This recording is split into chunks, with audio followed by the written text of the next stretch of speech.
Tonight on Connecticut's news station, power prices taking center stage. A recent ruling from state regulators blocking a rate hike, but bills could still change. We'll break it all down. A local firehouse is mourning the loss of a 23-year veteran of the department. We'll have more on the sudden death of a North Haven firefighter. State health officials on red alert. They are now warning of a spike in overdoses caused by a drug not even intended for humans.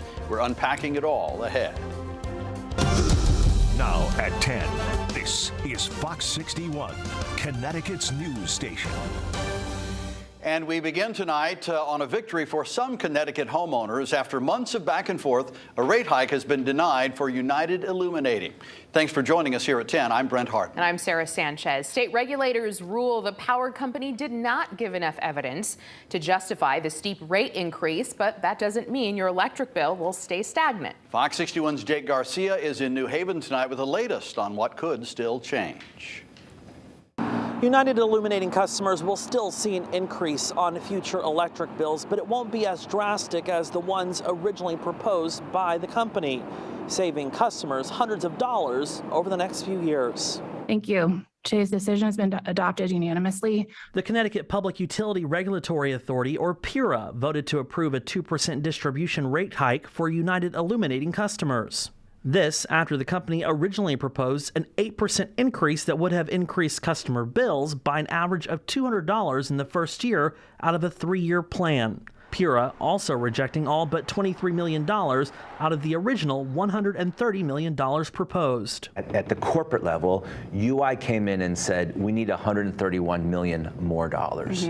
And we said, why? Why do you need $131 million more dollars? And they didn't prove it. This doesn't mean UI customers won't be exempt from a rate increase. It just won't be nearly as drastic. PURA also making adjustments to the decision that would still allow the company to gain revenue needed to continue operating and add staff.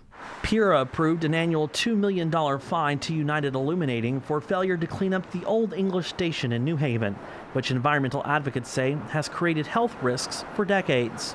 PURA took all of that into account and said, no, we're not going to give you $131 million more dollars. And I think that was the right decision. State regulators and the Office of the Consumer Counsel called this decision a fair result for the company and for customers in order to keep them from paying unnecessary and unjustified costs. PURA's commissioner says this decision could serve as a roadmap for other companies seeking distribution rate increases. Our legislature has taken a more active interest in the regulatory world. They've made clear they expect more scrutiny and precision from us all, and that is our obligation to fulfill. I think it will be helpful to begin to use this decision as something like a roadmap. Customers can expect to see that 2% increase on their bills starting September 1st. In New Haven, Jake Garcia, Fox 61, Connecticut's news station. All right, Jake, thank you. Turning to the forecast now, some dreary weather to get through overnight, but the weekend looking anything but dreary. Chief Meteorologist Rachel Frank joining us with the latest. Was that a thumbs up, Rachel? What was that? I was just so excited about more sunshine heading into the weekend. It's only been a couple of cloudy days with a few showers, but still, it's so nice to have a good weekend to look forward to. 72 degrees right now in Hartford. You can actually see how it's kind of misty and drizzly out there. The lights are all kind of buzzy and fuzzy. Taking a look at the visibility, it's down in spots. We've got down to about a quarter of a mile for some around Waterbury right now. And there's a couple showers here far southeastern Connecticut, but they're about to move on. Stonington's still seeing one. And there could be an isolated shower in spots overnight, but it's mostly the mist and drizzle that we have to deal with. And a damp start to the day tomorrow as well. Temperatures are not going to move very much tonight. They hold steady, so we're close to 70 as we head towards daybreak tomorrow. An early morning shower is possible. This is likely before 7 o'clock in the morning. So if you are waking up after that, you'll miss it entirely. Then we'll see clouds break for sunshine. It's a warm and humid day with high temperatures climbing into the low to mid 80s, and summer is back after that taste of early fall that we had earlier this week. It'll be nice to have a nice warm day and brighter finish. Heading into your Sunday, it's looking a bit cooler, but still great for outdoor plans. We'll talk about it, your full forecast and timing. More rain for next week coming up. Rachel, thank you. First responders in the town of North Haven and all across the state are remembering the life of a longtime firefighter tonight. Firefighter and EMT Anthony Desimone passed away suddenly. Desimone was a 23-year veteran of the North Haven Fire Department. Black and purple bunting was put up outside the North Haven Fire headquarters in Desimone's honor. The fire department said Desimone had just completed a 38-hour shift at the fire station when he suffered a medical emergency upon returning home. He is survived by his wife and 2 children. Firefighter Anthony Desimone was 50 years old. And a scary moment in West Hartford Center when a car slammed through the front of a laundromat. It happened just after 1:15 this afternoon at Dry Cleaning by McLean's on Albany Avenue. That's right next to the Crown Market. The driver was taken to a hospital to be checked out, but is expected to be okay. And this is not the first time a car has crashed into a business here. The same thing happened back in June of 2021 at the Cleaners, and then last year at the Starbucks next door. The laundromat will remain closed over the weekend. Customers are being told to call ahead to see if and when they are open. Scary scene in Farmington today. Police investigate a serious crash along Route 6. Had the road shut down for hours. This happened in the area of 5 Corners this afternoon. Police say the driver of a car lost control, striking another vehicle. 4 people were taken to the hospital with serious injuries. Farmington police are asking anyone who may have witnessed the crash to give them a call. The road's back open tonight. And new details tonight out of Hartford. The father of the young boy who accidentally shot himself in the hand is now facing criminal charges. Police say Cameron West is the father of that 6-year-old boy. West is being charged with risk of injury to a child. They say the boy found the gun while he was playing outside. He brought the gun into his home and then accidentally fired it. 3 other kids were also in the home at the time. Thankfully, the child is expected to be okay, and police haven't said who the gun belonged to. The man arrested following a shooting outside an Amazon facility in Stratford went before a judge today. Anthony Van was taken into custody Thursday. Police say he shot an Uber driver multiple times after that driver dropped him off at work. That Uber driver says they were fighting before Van started firing his gun. The wounded driver managed to get away and was later taken to a hospital. Van called police after the fact to turn himself in. He was ordered held on $1.5 million bond. And we're learning more about a violent attack that happened last night at Cheshire Correctional Institution. The president of the union representing the correction officer who was attacked last night says the newly hired officer was serving dinner when an inmate flipped over another inmate's tray. The correction officer was attacked when he called for backup. This attack marks the 4th in just 3 weeks, and union leaders say it's getting worse.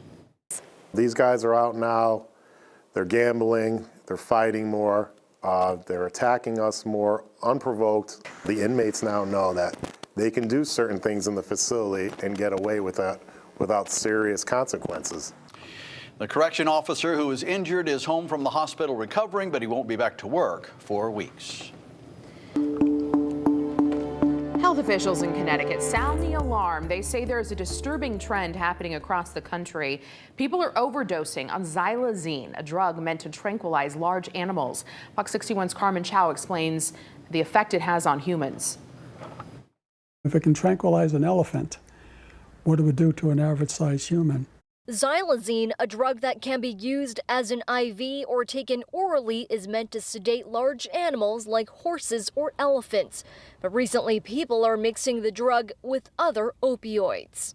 People report that sometimes they feel that their high is amplified or extended. Xylazine is usually mixed with fentanyl. Naloxone typically reverses the effects of fentanyl, but with the xylazine in the mix, it isn't always guaranteed. According to the Connecticut Department of Public Health, this chart shows the number of xylazine-related deaths increasing since 2019. Dr. Craig Allen, a Harvard Healthcare medical director, Rushford, says long-term use of the drug can lead to more serious effects on the skin. These sores can get infected, they can be life-threatening, and the sores can lead to loss of limb and loss of life. Loss of life, something John Lally is familiar with after he lost his 29-year-old son Tim Lally to an overdose in 2016, his 30th birthday just 5 days away. He was smart. He was in honors classes in high school. I played baseball. He loved baseball. Until anxiety and depression took over. followed by an addiction to Percocet, a pill that put his mind at ease. They're not having fun. They're doing drugs to just get through the day. Tim's addiction later spiraled, and it led to the phone call no one wants to get. The doctor told us he had a cardiac arrest because of an overdose. With the tough decision to take his son off the ventilator, he has since turned his grief into an overdose awareness initiative, sending this message to those struggling. Once you start to talk, you realize there are a lot of people around you in the same boat. You're not alone. In Ellington, Carmen Chow, Fox 61, Connecticut's news station. All right, Carmen, thank you. New at 10 tonight, leaders at Stratford High School are concerned about a dangerous new online challenge. The school's principal released a statement on Facebook today warning about a summer scavenger hunt on social media. Sounds innocent, but one of the activities instructs kids to push their car to 100 miles per hour on a local road. They're encouraging parents to talk to their kids about just how dangerous that is. Police have also been informed. Also new tonight, Milford police are calling on the public to help them identify a man they say robbed a bank.